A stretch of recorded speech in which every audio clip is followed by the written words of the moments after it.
Alrighty. Hi everyone. I thought the French video was going to take 5 minutes. It took 10, so I'm guessing the English one is going to take that as well. But just because it's been quite a night of like a roller coaster of emotions.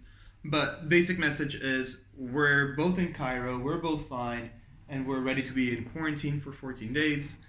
But yeah, so to start off, it was a real roller coaster of emotions throughout the night because after making the video, we stayed in the hotel as long as we could, and then we got an email saying that our flight was canceled.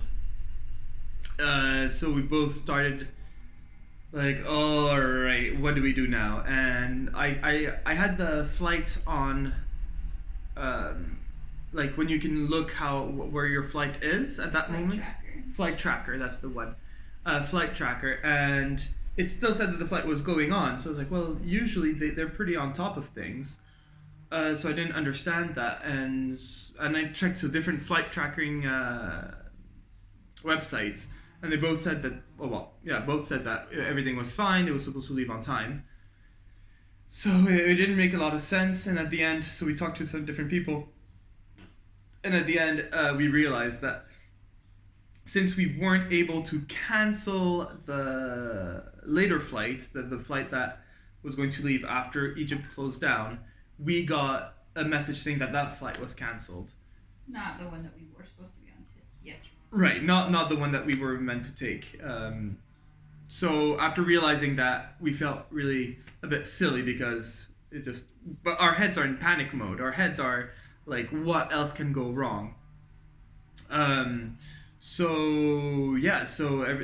part was fine. So we decided to go to the airport with like 3.5 hours of time just to be sure we had enough.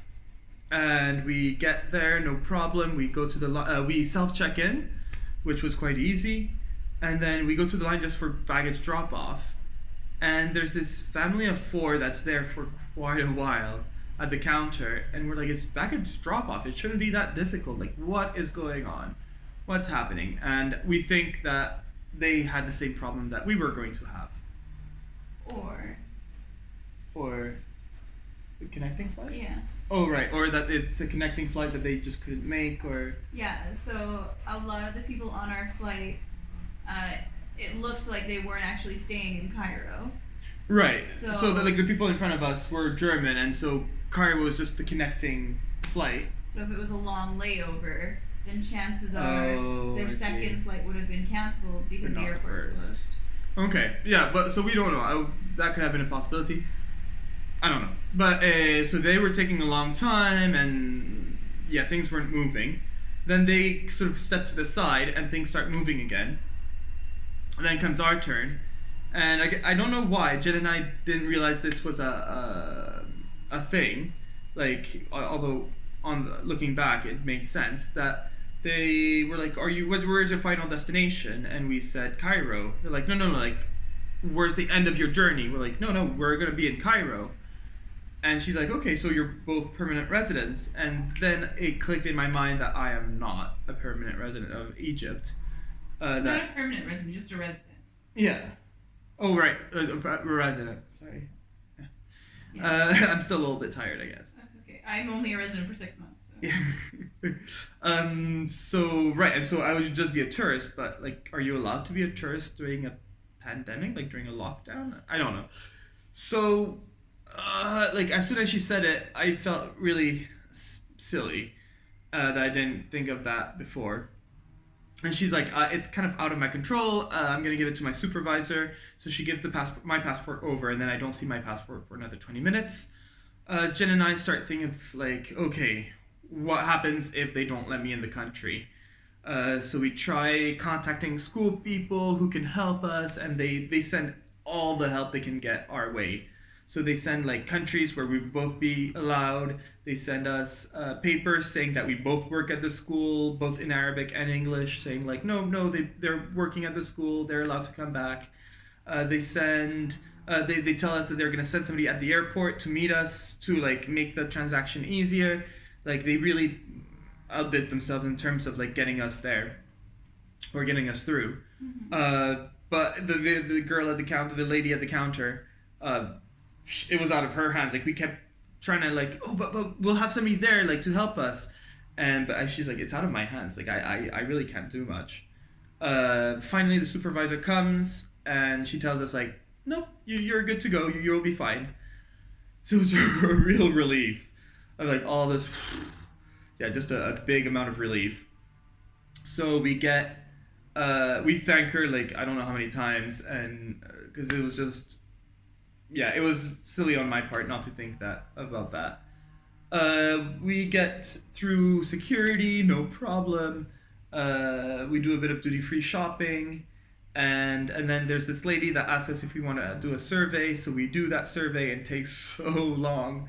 It takes way long. She told us it was going to take about 5-10 minutes. It took like 20. I'd say easily. Yeah. Easily 20 minutes, and yeah, and it was a really detailed survey, and I'm guessing I guess for information, it's quite important. And yeah, she made a good point. Like she asked a question, I was like, I guess I didn't really think about it that way. But she asked us, okay, how much did you spend for this trip? Like in total for this trip, how much did you spend? So we answered, and she's like, okay, and how much of that was spent in South Africa? Like how much of that like is not the flights that you booked back home or the hotels that you booked back home? How much is spent here? And yeah, like proportion wise, it was just really, really small. Which yeah, I was quite surprised about, but yeah. And then even at the end, we're like, we need to go now. Like people are lining up to get to our flight, and the line is no longer there. Like so we need to go. So we were like walking and talking at the same time. But we finished, and yeah, it was. I think she was thankful that we did it. Yeah. Otherwise, we got into the Egypt Air flight. But there was this lady behind us with 2 children, about like 4 or 5 years old, a little girl and a little boy, and we're pretty sure she was on her phone and just talking away and talking away. Not talking away. She was yelling. Yelling away. Yeah. Or at least not talking discreetly. Like it felt like she was talking to us, and we didn't want to listen. It was just louder than if she was talking to us. Like she was talking so loud. Yeah. So yeah, we were getting like we felt all the relief of and stress leave after they told us I could go to Egypt, and then it would start to build back up of like all the stress of having such a loud person behind you. And then at some point, so I'm in the aisle. Jen is next to me because it's the middle row of 4, and Jen looks next to her, and the little boy is like has one leg on each side of the chair of like the chair next to her. So somehow he climbed over his tray table and like it was climbing over the chair. The mom didn't say a thing. Like she said nothing. And the little boy was just having fun. Like nobody said anything to the boy. So it was beyond me. I was not gonna start being the world police. But the guy at the end of the row, after like trying to move the kid, trying to help the kid, just decided to move himself and went. Yeah. So at some point, like the man kind of like grabbed onto the kid because he was like, well, the kid maybe he wants to go to the bathroom or something. So I think that's my guess is what he was thinking. But he grabs the kid and puts him in the aisle as like, if you want to leave, like here you go, like. And then the boy was like, nah, and the mom starts yelling not yelling, but well, maybe yelling, but that was it's hard to tell with her. So he puts the kid back in his seat, and then I'm pretty sure I heard her say a bad word in Arabic. I don't know that many. But it's one that I recognize because it's one that like my students laughed at because it was the same word in French. Well, in French it means something completely different. But I was like, that's really rude. If it's what I heard. And then at some point, like there's not a lot of people. I think everybody took seats in either the window or the aisle next to the window, and nobody wanted the middle floor. So everything in the middle floor was practically open. I don't think there was that many people in the middle floor. And so he went two rows back. And Jen and I decided, what are we doing here? There's nobody like for 6 rows in front of us. Let's just move. So we both just move our things, and we're like, if they tell us off, we'll just come back. but it's close to departure time and nothing's happening. So we move up, and yeah, at the end we decided to take the middle two seats of 4, just so that like people probably wouldn't want to like be next to us, even though it's an aisle seat. But anyway, and yeah, they closed the doors, so Jen and I had like 4 seats to ourselves, which was great. But like some people had just the whole row to themselves. So it was not a really busy flight. We thought it was going to be, but at the end it didn't turn out to be. Yeah. And yeah, we kind of laughed because they gave us these little cards to fill out about the virus. Like, do you have, I forget what the first one was. Or have you been in contact with anyone with coronavirus or something? Like, obviously no. That like they should really know. And then where were you before in the last 14 days? So we said South Africa. And then it was like, do you show any of these symptoms? And it was coughing, severe headaches, something. And then it was SNIFES, SNIFFES. And I just read sniffles, and it made me laugh because I was like, well, and then it made me laugh even harder that it was spelled wrong. But even saying like, oh, do you have the sniffles? Like on an official document, like medical, it makes me laugh. So we did not have the snipes or the sniffles, so we said no.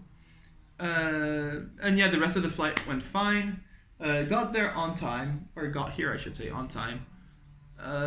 We left the airport and somebody was waiting for us, and it was just a great old welcome back to Egypt, where there was a mass of people.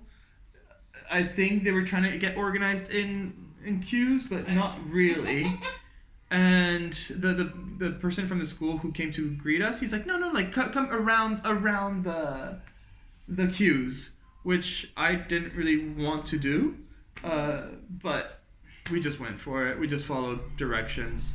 And it was just because they were checking the temperature of everyone. But they only had 2 people checking everyone's temperature. Yeah. So there was a big bottleneck. Yeah. And it was just...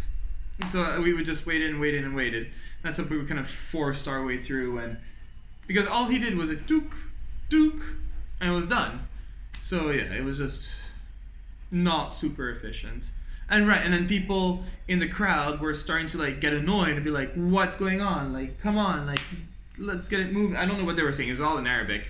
And then somebody was like, they were all like yelling in Arabic.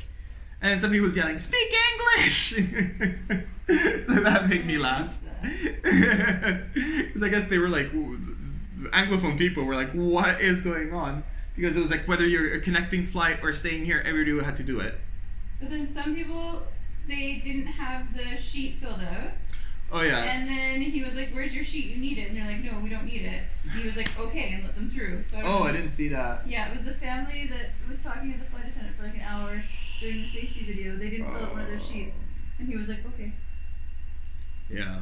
Anyways, that family just got on my nerves. For some reason, they kept on filming the cabin. Yeah. Several times, like the mom and I'm guessing the son would film the cabin, and Jen would look away, and at the beginning I would look away, and then I decided that it was not my style, so instead I would stare at in front of me like as if I was in pain. So at least they have great videos. But yeah, anyways, that family is a whole other chapter. It's a video to itself. And no, so once we did that, I went to get my visa, my tourist visa, and I was like, hopefully they still sell them. And they did, so I didn't have to panic about that. I want to just stick it in my passport, but the guy of the school was like, no. And he took it, and he stuck it in my passport. Obviously, you know how to do it. Yeah. And it was kind of funny, so we went through it. And then they looked at my passport, stamped it, done. And then they looked at Jen's passport, and that didn't go like as smoothly. And he kept on looking and trying to like connect her card and things. But yeah, we both got in, found our bag, got through, no problem. Actually, that last part is quite efficient. And yeah, got the equivalent of Uber for Egypt. We waited where usually they pick us up, and at some point Jenna's like, I'm just gonna call him, like he should be in the area, I'll call him. She calls, and then she sees somebody with a phone, and like the guy kind of waves at us. We're like, oh perfect, that's him. So we start going towards him, and he opens his trunk. We put things in the trunk, and then Jen was very smart, and she asked, "Oh, by the way, what's your name?" And he goes, "Oh, I'm Mohammed." And she's like, "Oh." No, the car was a different car. Too. Oh, right. So Jen noticed that like the car doesn't match up, and then she asked for the name, and he says a different name than the one we have. And I was just either ignorant or tired. I don't know. I didn't pay attention. And Jen was like, "Yeah, no, you're not the driver we want." And then he starts saying, "Oh, no, but I'll give you a good price. Like, don't worry." It's like, no, like, no. So we take all our stuff out of the trunk and finally find our driver. And then that goes smoothly. So we're now back in the apartment. Mm-hmm. Everything goes under quarantine. Under quarantine, so we're gonna spend 14 days here. At least, like, I don't know what, depending on how it goes. It sounds like some countries are extending it. Don't know. But yeah, at least we're together. Mm-hmm. Yeah. So we're gonna watch, I think, a lot of movies and play a lot of music and do a lot of games. Yeah. So it should be fun, somehow. Anyways, I probably won't do videos as regularly because I don't think this is gonna be very interesting.